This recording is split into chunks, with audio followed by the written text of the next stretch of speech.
Power Exfoliating Night Cream naman.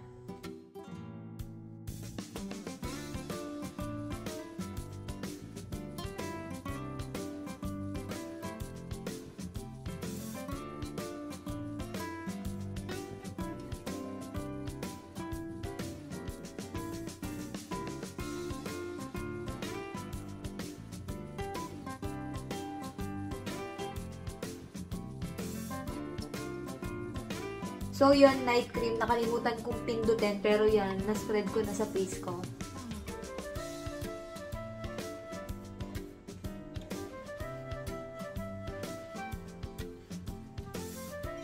Third day.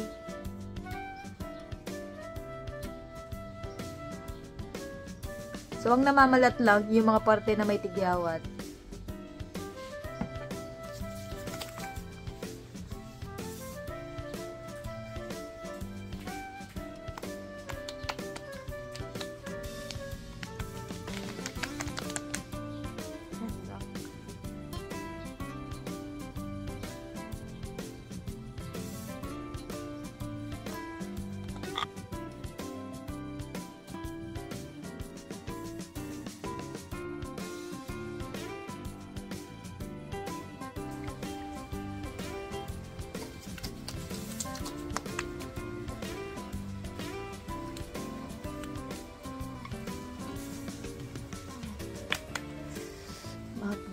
Mahapde.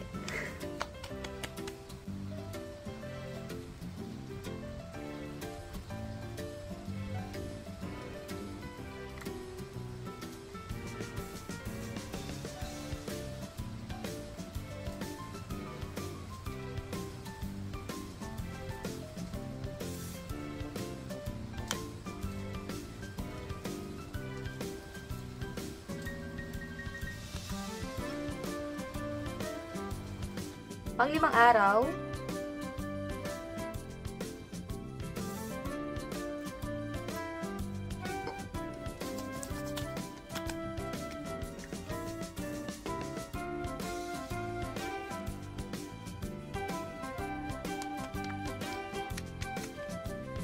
so, yun na nga, medyo mahapde yung banda dito ko at ito, tinuklap ko kanina pero wag niyong gagayahin.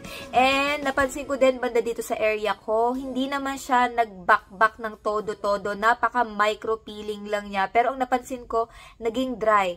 Kaya nag-decide ako ngayong gabi na hindi muna maglalagay nito 7 Days by Her Skin kasi baka pag pinagpatuloy ko, lalo na yung toner nila, baka masunog yung mukha ko. Kaya ngayon nag-decide ako, maglagay muna ng soothing gel. So, yan. Yung soothing gel na ginamit ko is ito. Bukas na lang ako ulit gagamit ng ating 7 Days by Her Skin. So, yun. Kita-kita tayo bukas. So, yun na nga. Ika-6 na araw, hindi ako nag-toner, nag-sunblock, at saka nagsabon lang ako kaninang umaga. Ngayong gabi naman, gagamit na ako ng toner. So, yun. Night routine ako ngayon. Nagsabon na ako, then toner. Yan.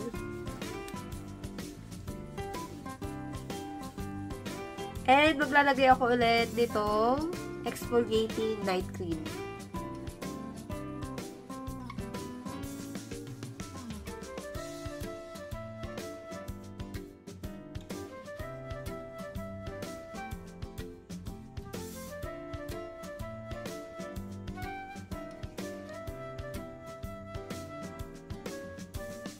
So, yun na nga pang 7 gabi sa paggamit nitong 7 Days by Her Skin. Gagamit na naman ako ng toner. Yan.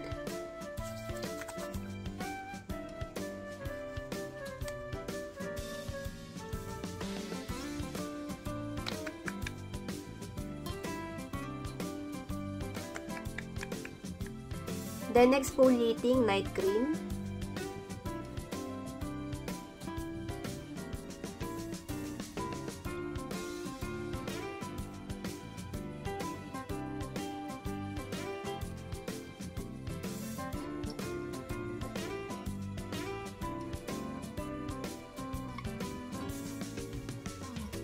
Maputi ka, nakita nyo naman siguro yung 7 days compilation ko sa paggamit nitong 7 Days by Her Skin. Ito yung before, ito naman yung after. Wala po akong makeup, naglilamos lang ako gamit yung sabon. Lip tint lang ang gamit ko para makita nyo yung natural face condition ko ngayong gabi na to. So, yan. Mga putika, may kodigo po ako dito para mabilis ang ating usapan. Day 1, Day 2, buong set po yung ginamit ko sa ating morning and night routine. Pagdating naman po sa Day 3, set pa rin po, pero napansin ko meron ng micro peeling sa area kung saan ako merong mga pimples at pimple marks. Pagdating naman po sa Day 4, set pa din po yung ginagamit ko, micro peeling pa din, then drying na yung pakiramdam ng aking face. Okay, ang skin type ko po pala is oily and sensitive skin. Sensitive to the point na kapag gumamit po ako ng iba't ibang klase ng product, kapag hindi hiyang sa aking face, kinabukasan, tinitigyawat at nagkakaroon ako ng maraming bumps. At doon naman sa part na drying, nasabi ko na drying yung face ko kasi nga po, pinanganak po akong oily face. At ngayon po, nagkakaroon ng dryness yung aking face, kaya naramdaman ko yon. Sa ikalimang araw ko sa paggamit itong 7 Days by Her Skin, nung morning, set pa rin po yung ginamit ko. Then, pagdating sa gabi, soothing gel na lang po ang ginamit ko. Kasi nga po, yung bandang area ko dito, sa mga pimple dito, dito at dito, nararamdaman ko mahapde.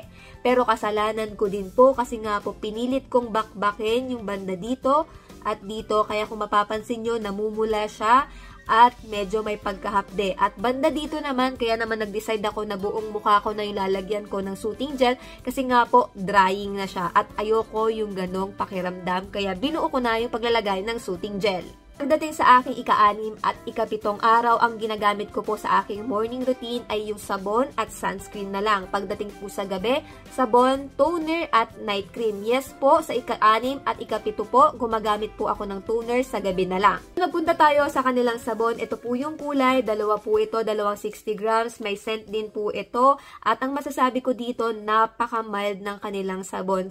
Sobrang takot ako sa paggamit ng mga bar soap kasi nga po nai-irritate yung aking face. Pero sa sabon nila, sobrang mild lang. Hindi na-irritate, hindi namula, hindi nangati ang aking face. Kaya okay sa akin itong sabon nila. Kapag gagamit ng bar soap, huwag i-direct itong sabon sa mukha. Kumuha lamang po ng bula at yung bula na yon ang ilalagay sa face ninyo para less irritation.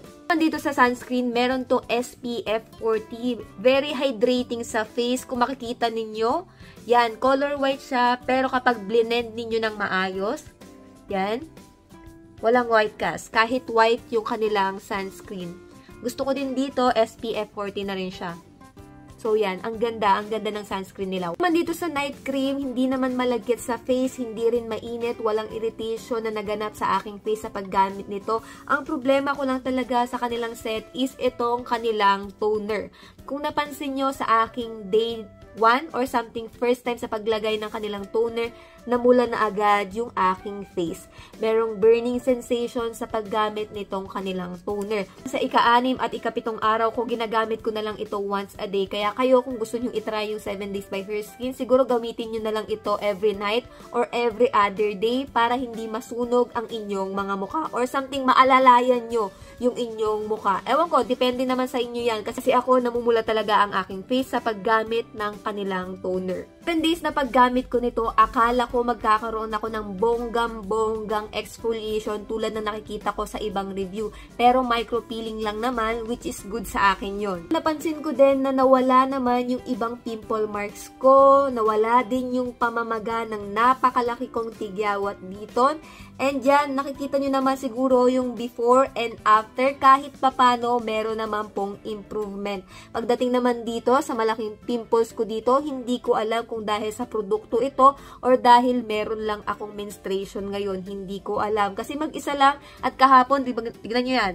Ito yung kahapon ko, ito yung ngayon lang tumubo itong malaking tigyawat ko dito. Kaya hindi ko alam kung dahil sa produkto or dahil meron lang akong menstruation ngayon. Na-notice ko na parang nag-lighten or something, pumuti yung aking face. Pero kayo ang makakapagsabi, ito yung before ko, ito yung after ko.